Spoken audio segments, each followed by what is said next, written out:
Hi INFJs and autistic INFJs. So today I thought we would have a little conversation about how we can make those lasting friendships that aren't going to leave us feeling drained and exhausted to the point where we have to go disappear for like a week or two.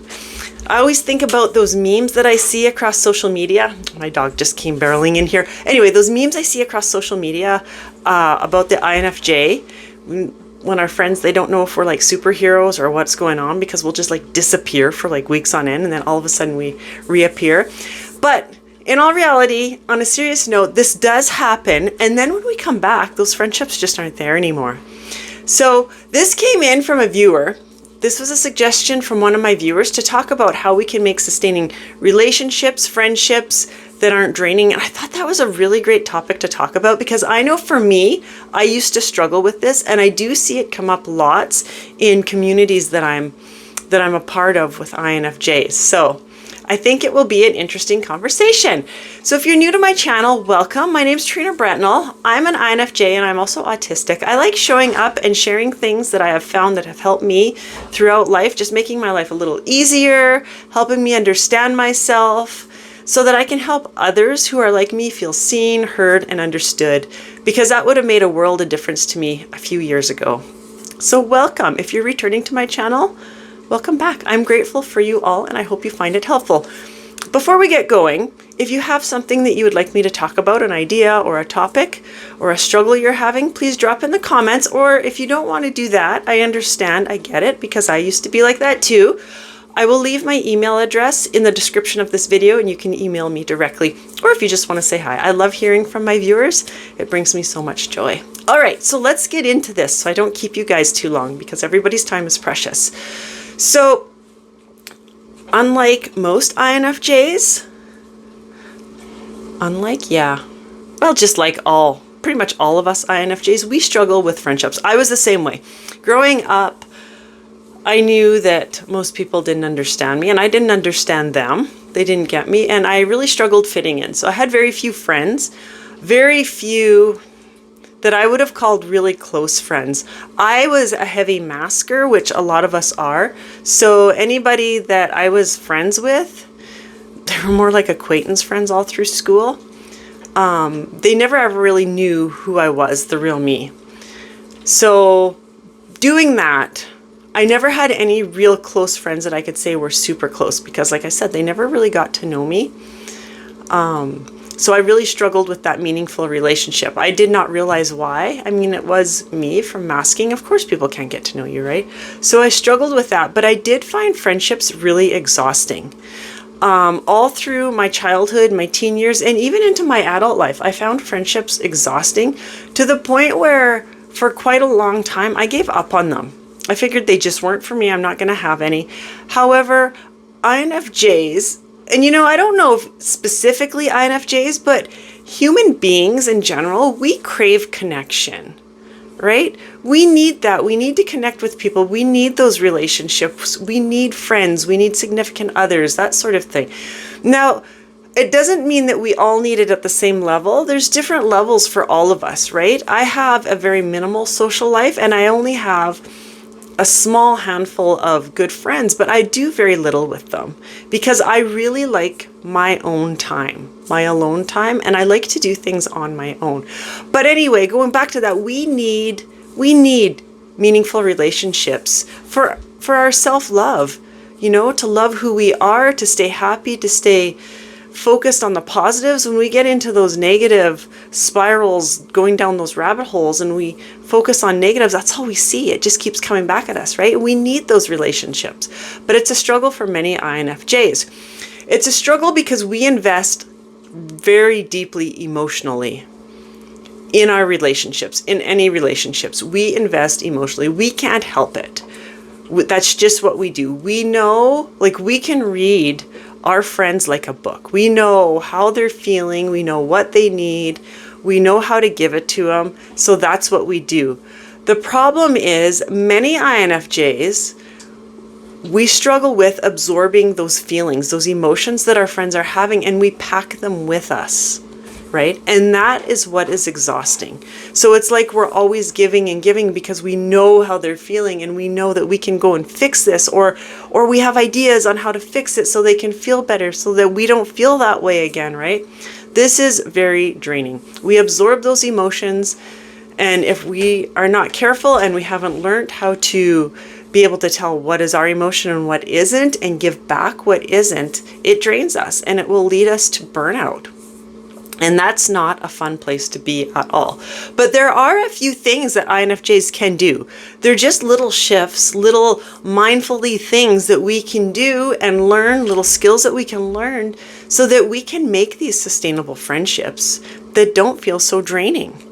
The first thing I want to talk about is setting boundaries. Now, I can't stress this enough as an INFJ.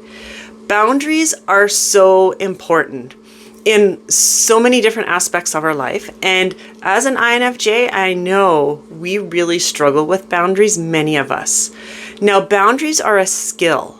And that's a good thing, because if it's a skill, we can learn it, right? And I really highly advise getting really good with boundaries. Clearly set boundaries right from the beginning in any friendship. Don't have to be mean. You can set them from a place of love and kindness. It doesn't have to be mean and abrupt. You can just set your boundaries. Think about how much you're going to emotionally give. The thing with boundaries, before I get going into this, when I say set boundaries, I mean with your friend, but also for yourself, right? Because like I said earlier, we absorb those emotions from other people around us. We just do it naturally. That's what happens, right? And we also can read them like a book. So we know how they're feeling and what to do for them, what they need. So for us, we need to set emotional boundaries. How much are we going to emotionally invest in each relationship? We need to know our limits so we're not overwhelmed. We are not burnt out. How much can we physically give so we are not exhausted? Remember, we're introverts. Yeah, some people may think that we're extroverts because we're good at socializing, or they seem to think we are, but we need a lot of solitude time to recharge. So just think about that before you go into a relationship and clearly set those boundaries for yourself and stick to it. It will be very helpful. The second thing an INFJ can do to make a sustainable friendship that isn't draining is nurture emotional intelligence. This is huge because many of us, we cannot identify what is ours emotionally and what isn't. That is why we will walk into a room, like a social gathering, and it will be exhausting. Or we will avoid social gatherings altogether because they are exhausting for us. And it's because we are taking on everybody else's emotions when we can't tell what is ours and what isn't. This happens for a number of reasons. Many of us, we weren't allowed to feel our emotions growing up because we feel them deeply. So we were targeted with name calling such as sissy or drama queen, whatever it may be. So get good, pay attention, get into your body, pay attention to what your body's telling you. What emotions are you feeling? How are you feeling your own emotions so that when you take on other people's, you know it's not yours and you can give it back. It's going to save you so much energy in the long run. The third thing an INFJ can do to make those sustainable relationships that are not draining is be selective with social time. Don't always feel that you have to say yes and go out and keep up with your friend group, especially if your friend group is a lot of extroverts. And I do find with INFJs, we tend to be attracted to those extroverted personality types, which I think is great. I think every personality type is great and we need them all. There isn't one better than the other. So I think that's great. But remember, extroverts recharge by socializing. That's how they gain their energy. Opposite us, we get our energy from solitude. So how they feel when they're out socializing and doing the clubs or whatever it may be, that's how we feel when we're by ourselves. So just keep that in mind. It's fine to say no, to decline invitations. It's completely fine. Don't feel bad about it. Don't feel guilty. It's fine. The fourth thing that we can do to make those lasting relationships that aren't exhausting is balancing giving and receiving. Make sure that your friendship is a reciprocal friendship. Does that make sense? Sure. It's balanced, both giving and receiving. It's important that you receive emotional support and understanding just as much as you give. You are worth it. You are, yes, you are worth it. What was I going to say? I lost what I was going to say because I think somebody's coming in my door, and there goes my dog. I thought he was going to bark.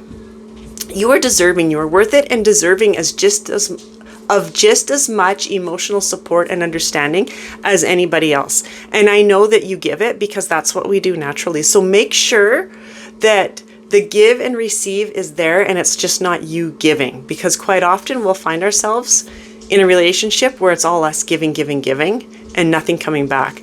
Those are the takers. We cannot change them, but there's going to be many takers in this life that we're going to encounter, and they're going to be attracted to us because we're givers. And as long as we continue to give, they're going to keep taking. So just be mindful of that. The fifth thing an INFJ can do to make those sustainable relationships that are not draining for us is be yourself right from the start. This is so important. Authentic relationships are less likely to be draining because when we are not ourselves, it means we are masking, and constantly having to adapt to other people's expectations is so exhausting for us. It's going to lead to burnout really, really quick. It's exhausting, and it's not a healthy way to live our life. And INFJs and autistic INFJs, we are really good at masking. We got good at masking right from when we were little people, and a lot of us, including myself, we did it right into adulthood. And many of us probably still do it now. I know it's not an easy challenge to take off that mask, but once you do, it's very liberating, it's freeing, and you will find that life is less exhausting. So much less exhausting once you take off that mask and just let yourself be you right from the start. There's no worry of everybody else's expectations. It's just you, and if you're not their cup of tea, that's okay, because they probably aren't yours either. We don't like everybody, so why do we want everybody to like us, right? Anyway, I hope that was helpful for you. If it is, please like my video. I invite you to subscribe to my channel if you haven't done so already. And please feel free to share this. The more times it's shared, the more INFJs we get to help. And really, that's what it's all about. And don't forget, if you have something that you'd like me to talk about, a subject or a topic, whatever it may be, please put it in the comments or feel free to email me directly. That's what I had for you today. Again, let me know if this was helpful. If you have something to add to this that could help other INFJs or autistic INFJs, please throw it in the comments so that we can help each other. Thank you so much for joining me. I appreciate it. Remember, you bring something special to the world that only you can give. So you're awesome. Take care for now, and I'll see you real soon with another video. Bye for now.